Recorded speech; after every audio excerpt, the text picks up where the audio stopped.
Pesadilla en la calle Elm no solo marcó el inicio de una franquicia que generó 8 secuelas, remakes, series de televisión y cómics, sino que introdujo a uno de los villanos más icónicos del cine de terror, el San Freddy Krueger. En esta nueva entrega de terror en la Halloween, tú has seleccionado evidentemente esta película para hablar de ella el día de hoy aquí en este canal. Así que hoy vamos a viajar a 1984, año en que una película se estrenó y redefinió para siempre el género de terror. Dirigida por el legendario Wes Craven, hoy hablamos de Pesadilla en la calle Elm.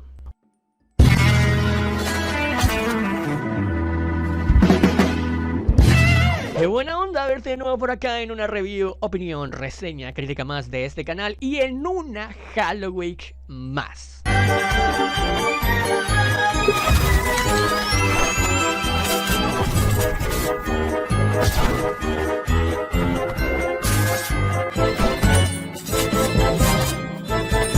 Ya que se pusieron muy creativos bastante con la review clásica, que esta película por tus votos derrotó a grandes como Psicosis, El Resplandor, entre muchísimas otras. Yo también te quiero preguntar, esta vez en un tono más oscuro, para la caja de comentarios, ¿cuál es el villano que tú consideras por términos generales el más icónico dentro del terror?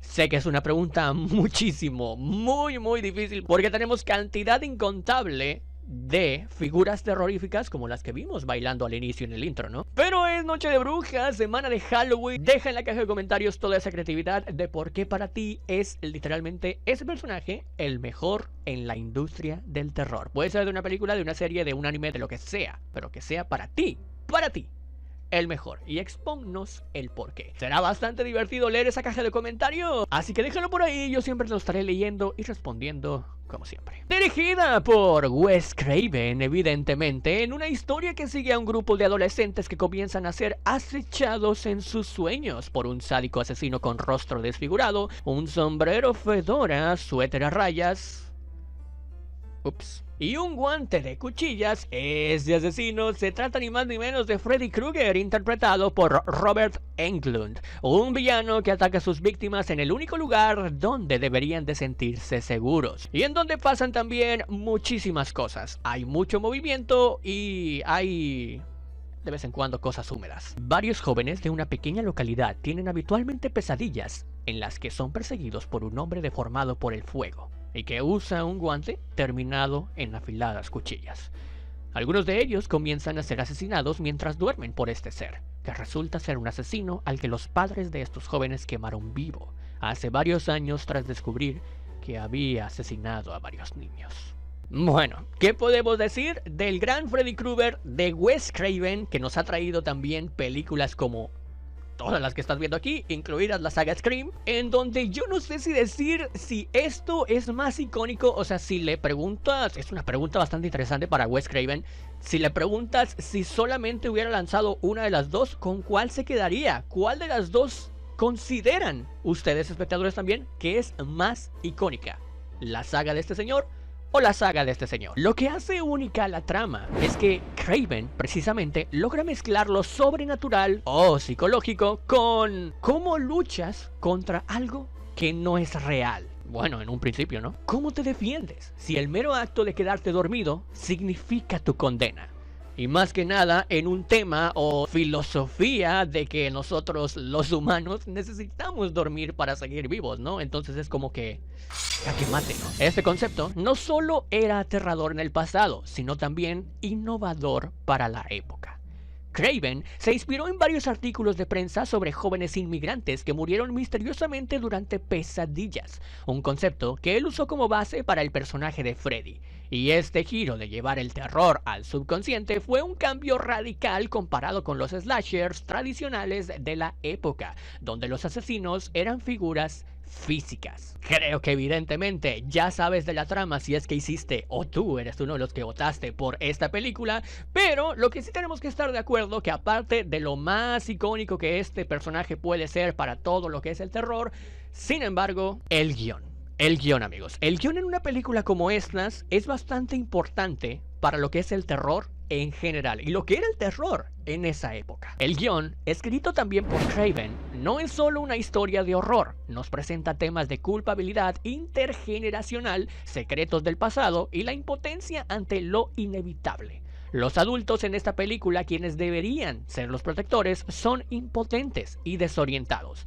Es más, ellos son los culpables originales de haber matado a Krueger, lo que ahora los pone a ellos y sus hijos en peligro. Y como una especie de actores intelectuales para que les pasara esto. Aún así, todo lo dicho converge muy bien con el concepto que dijimos, ¿no? De que no hay escapatoria porque la escapatoria se supone que es no dormir, pero en algún momento te sientes como que en un laberinto sin salida porque en algún momento tienes que dormir, amigo. Además, la forma en que se maneja el sueño y la realidad es clave en esta película. La película juega constantemente con nuestra percepción de qué es real y qué es una pesadilla, con transiciones que obviamente pueden llegar a desorientar al espectador. Con momentos tan icónicos como por ejemplo la muerte de Tina, a ver, ya no lo pueden considerar, ya no lo pueden considerar spoiler, ¿no? Ya pasaron, ¿qué? Más de 30 años, 40, donde las paredes parecen moverse de manera imposible y Freddy la arrastra por las paredes y techo en una danza macabra. Esta secuencia, además de presentarnos un soundtrack que estoy seguro que bastantes niños que no debieron de ver esta película en esa época lo escuchaban en sus pesadillas, digno de tal, logrando aciertos bastante técnicos e innovadores para la época. La cinematografía en esta película es obra de Jake Hawking, quien supo balancear el terror psicológico con el físico. Las escenas oníricas tienen una cualidad surrealista, obviamente porque la película lo requiere, transformando o pasando de este sueño y no sueño, mundo distorsionado, que con efectos prácticos logran inquietar bastante a quien sea que la esté viendo.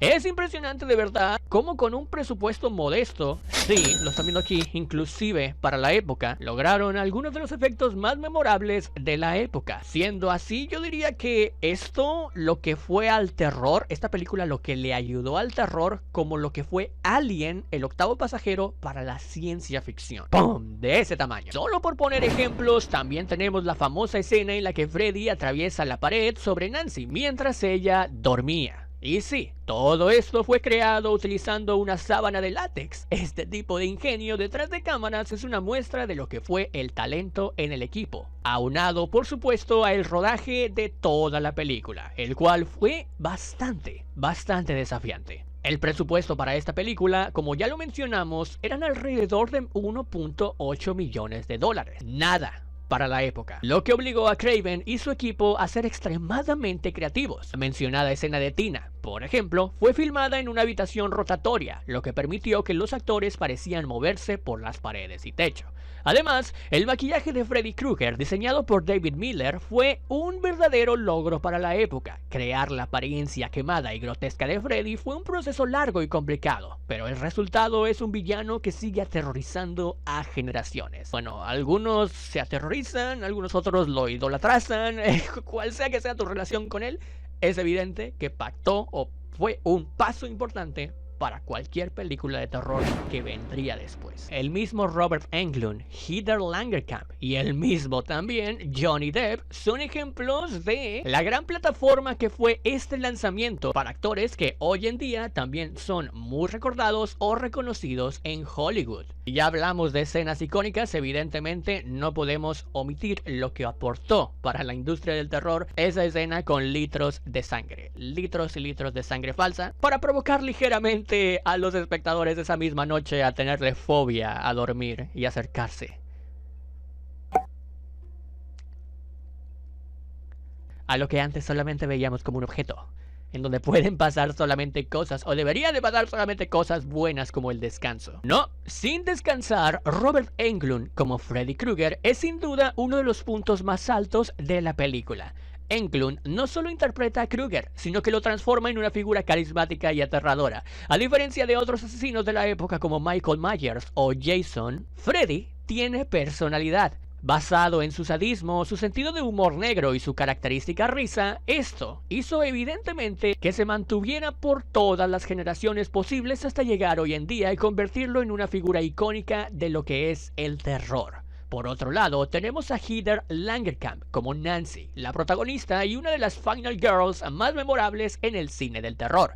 Nancy es inteligente, proactiva y está dispuesta a enfrentar a Freddy con valentía, lo que la convirtió en una heroína atípica para su tiempo, lo que ahora vemos e inspiró a muchísimas Final Girls también en películas del terror. Con todo ello puesto sobre la mesa y que a pesar de que tuvo sus problemas para en un principio alcanzar la popularidad deseada, Pesadilla en la calle Elm fue un éxito tanto crítico como comercial, con una recaudación de más de 57 millones de dólares. Fue un verdadero éxito de taquilla considerando su presupuesto, pero más allá del dinero, la película tuvo un impacto profundo en la cultura popular. Freddy Krueger se convirtió en un ícono del terror, y la película ayudó a consolidar el subgénero del slasher, aunque lo llevó en una dirección mucho más surrealista y psicológica que otras películas de la época. Para ese momento, sí, no existía el slasher como tal. Bueno, sí existía el slasher, pero era más el slasher básico, digamos. No había una conjunción del slasher con diferentes géneros cinematográficos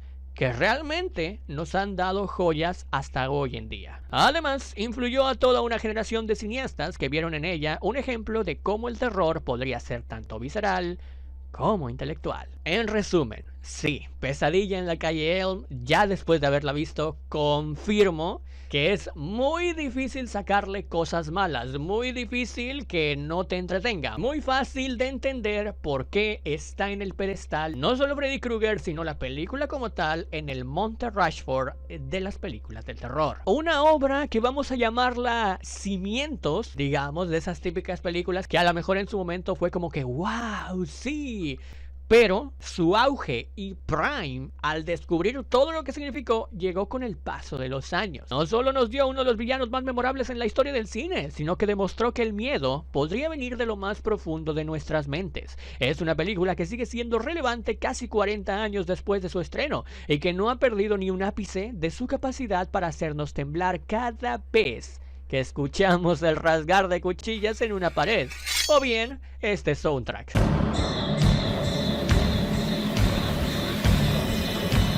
Además de que estoy seguro que por algún momento en esta década debería de haber alguien, o bueno, si no el siguiente, 2030, 2040 por ahí, alguien le va a hacer un remake tarde o temprano. Pero de verdad, o sea, haciendo referencia a esta película, estoy seguro porque, a ver, ha habido remakes de Michael Myers, Halloween ha seguido haciendo películas, Scream sigue haciendo películas, y esto yo creo que debería de entrar en una saga como tal, o tenía para entrar en una saga como tal. Entonces estoy seguro que en algún momento alguien va a retomar esta saga y verlo con un ambiente moderno puede ser incluso más terrorífico que el clásico. Con todo lo dicho, a esta película que seguramente tú que votaste por ella, joder, qué felicidad o qué brincos estás dando en este momento, ¿no? Pero bueno, yo tengo que ser sincero, me gustó, inclusive que no es mi tipo de terror favorito. Pero bueno, lo entiendo por la época, entiendo lo de los efectos prácticos, de hecho se ve demasiado bien para la época, que fue 1980, bueno, los 80s. Entonces, como no es mi tipo de terror, pues bueno, voy a darle el tipo de calificación que le voy a dar, pero aún así, incluso siendo objetivo y respetando absolutamente todo el lore y todo lo que significó esta película para el post del terror, yo por eso le doy a Pesadilla en la calle Elm 4 estrellas como calificación personal, y es en definitiva muy buena. Pero ahora calificándola dentro del terror y en la época, esta película da mucho miedo. No one will survive. One knows where it came from or who it will visit next. Nancy? Nightmare on Elm Street.